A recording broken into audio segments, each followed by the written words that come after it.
کیا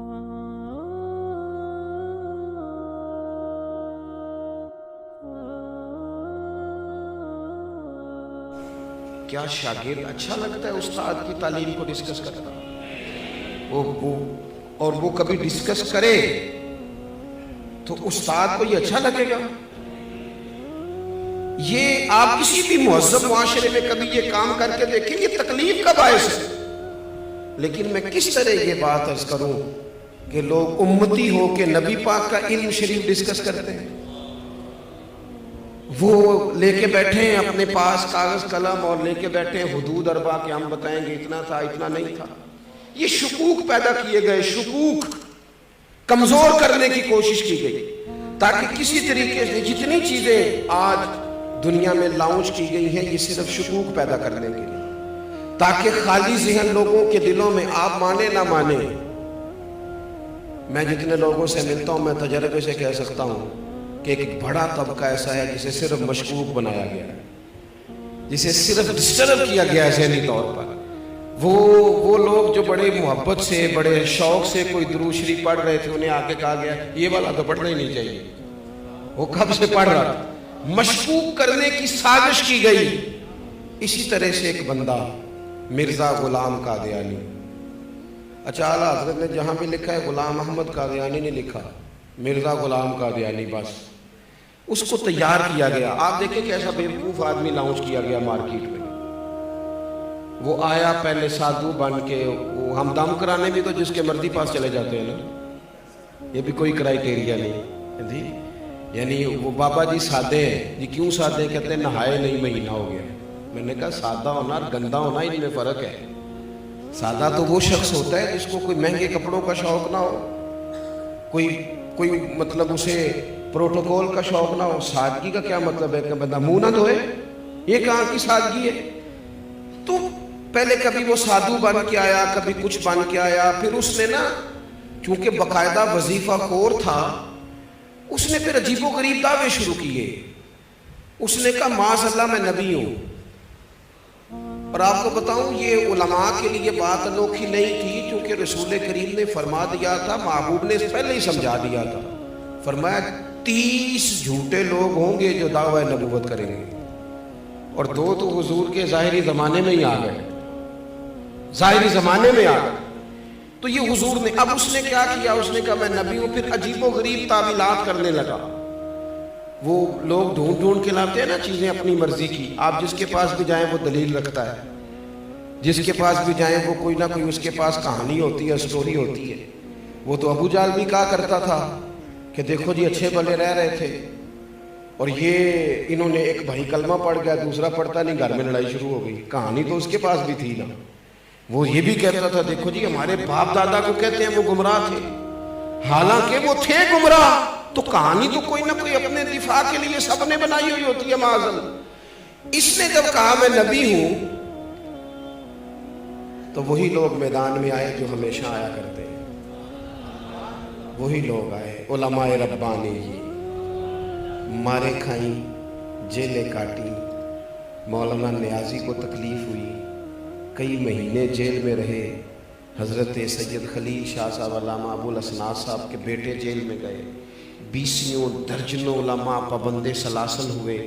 اور جب اس کے گرد گھیرا تنگ ہوا تو تعویلات کرنے لگا، کہنے لگا نہیں میں تو ذلی نبی ہوں، میں تو امتی نبی ہوں۔ بھئی یہ کون سی نئی تعریف تم نے گٹھی کی؟ اپنے لوگوں کو سمجھانے کے لیے، قائل کرنے کے لیے، آپ میری بات کو سمجھیں اچھے طریقے سے۔ ایک بڑی عجیب بات ہے دنیا کے اندر کہ لوگ کہتے ہیں یار یہ تو ان کے گھر کا آدمی ہے، یہ گھر کا آدمی آ کے یہ بات کہہ رہے تو یہ تو نہیں غلط کہہ رہا ہوگا۔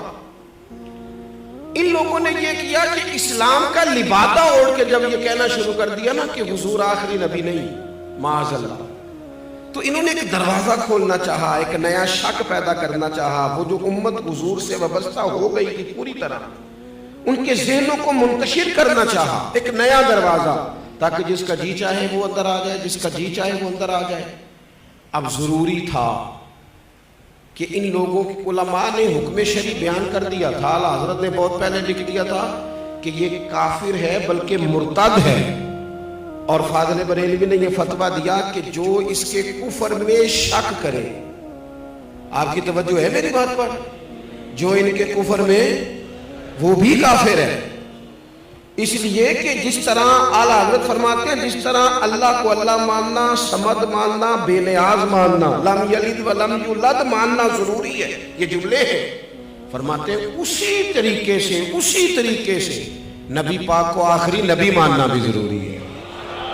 اور جو آیت میں نے قرآن مجید کی پڑھی، ما کان محمد ابا احد من رجالکم ولکن رسول اللہ وخاتم النبیین، فرمایا محمد صلی اللہ تعالی علیہ وسلم مردوں میں سے کسی کے باپ نہیں، ہاں وہ اللہ کے رسول ہیں اور نبیوں میں سب سے آخری ہیں۔ اور آپ کو درجنوں اور سینکڑوں احادیث ملے گی، کسی میں وضاحت کے ساتھ اور کسی میں کنایے کے ساتھ، اور حضور نے نا باریک کر کے مسئلہ ختم نبوت بیان کیا، کہیں شک نہ پیدا ہو جائے، باریک کر کے کسی جگہ شک نہ پیدا ہو، یعنی ذرا بھی گنجائش نہیں دی، ذرا بھی۔ فرمایا میرے بعد اگر نبی ہوتے تو عمر بن خطاب ہوتے، اور ساتھ ہی فرما دیا ہوں میں آخری نبی، میرے بعد ہوگا کوئی بھی نہیں۔ یہاں تک بھی اگر بات ہو جاتی تو سمجھ میں آتی تھی، لیکن وہ جو اگر کوئی تھوڑی سی گنجائش نکالنا چاہے تو بند کیا وہ دروازہ۔ نبی پاک علیہ السلام نے حضرت مولا علی شیر خدا سے فرمایا تم میرے لیے اسی طرح ہو جس طرح حضرت موسیٰ علیہ السلام کے ساتھ حضرت ہارون علیہ السلام ان کے بھائی تھے، چونکہ حضرت ہارون بھی نبی تھے، حضرت موسیٰ بھی نبی تھے۔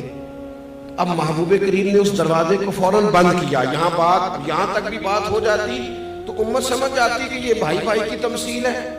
حضور نے ایک اور مقام پہ بھی کہا لی میرے بھائی ہیں دنیا اور آخرت میں، لیکن حضور نے انہیں کہا ہے، انہوں نے نہیں کہا نبی پاک کو کہ بھائی ہیں، انہوں نے جب بھی کہا یا رسول اللہ ہی کہا ہے۔ نبی پاک صلی اللہ تعالیٰ علیہ وآلہ وسلم نے کہا میرے لیے علی اسی طرح ہے جس طرح حضرت موسیٰ کے لیے ہارون تھے، لیکن ساتھ ہی پھر وضاحت کی، فرمایا یہ یاد رکھنا میرے بعد نبی کوئی نہیں۔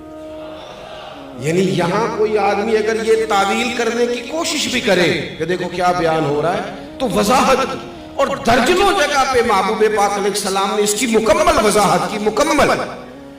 اب مرزا قادیانی جب میدان میں آ گیا تو یہ جو ہمارے ہوتے ہیں نا سیاسی زعماء، یہ جو لوگ جو پارٹیاں الیکشن میں آتی ہیں، میرے دادا جی کہا کرتے تھے کہ فیصلہ ہمارے ہیں نا پنجاب میں پنچایت ہوتی ہے، اب تو خیر ختم ہو گیا معاملہ، پنچایتیں ہوتی تھی تو سرپنچ صاحب چودھری صاحب بھی فیصلہ کر دیتے تھے۔ تو دادا جان فرمایا کرتے تھے کہ جو چودھری اور جو سرپنچ الیکشن لڑنے لگتا تھا پھر ہم اس سے فیصلہ نہیں کراتے تھے، اس لیے کہ اس نے دونوں پارٹیوں سے ووٹ لے لیا، وہ کسی کو ناراض کرنے کی کوشش ہے، اس کے ووٹ کم ہو جاتے تھے، ہم اس سے فیصلہ نہیں کرایا کرتے تھے، ہم وہ والا سرپنچ ڈھونڈتے تھے کہ جو فیصلہ تو کرے لیکن اس لالچ میں نہ پڑے کہ اگر میں نے فیصلہ کسی کے خلاف کر دیا تو پھر وہ مجھے ووٹ نہیں دے گا۔ سیاسی زعماء کا یہ مسئلہ ہوتا ہے کہ انہوں نے لینے ہوتے ہیں ووٹ، کسی کمیونٹی کو ناراض نہیں کرنا چاہتے، یہ چاہ نہیں رہے تھے کہ ملک کے اندر قادیانیوں کو اقلیت قرار دیا جائے، چاہتے نہیں تھے سیاسی زعماء، اللہ ماشاءاللہ کچھ اچھے لوگ بھی ہمیشہ ہوتے ہیں، چاہ نہیں رہے تھے، پھر علماء کو جدوجہد کرنی پڑی۔ میں چھوٹا ورکر ہوں دین کا، شاید جتنے لوگ کام کر رہے ہیں ان سے سب سے چھوٹا میں ہوں، اور یہ عاجزی کے طور پر نہیں کہتا، میرا یہ حسن ظن ہے کہ میں نے زندگی میں بڑے بڑے مخلص لوگ دیکھے ہیں، جب ان کا کام ہم دیکھتے ہیں تو محسوس ہوتا ہے کہ واقعی ہم لوگ کمزور ہیں، ہمیں بہت کام کرنا چاہیے۔ آج بڑے وسائل ہیں، اپنی بات پہنچانا بڑا آسان ہے، لیکن جب پلٹ کے وہ زمانہ دیکھتے ہیں نا جب یہ مشترکہ تھا، ہندوستان پاکستان حکومت انگریز کی تھی اور قادیانی کے خلاف تحریک چلانی تھی، تو کتنی جد و جہد کرنی پڑی اعلیٰ حضرت فاضل بریلوی، کتنی کوشش کرنی پڑی پیر جماعت علی شاہ صاحب کو، اور شہزادے ہیں حضور غوث پاک کے پیر میرے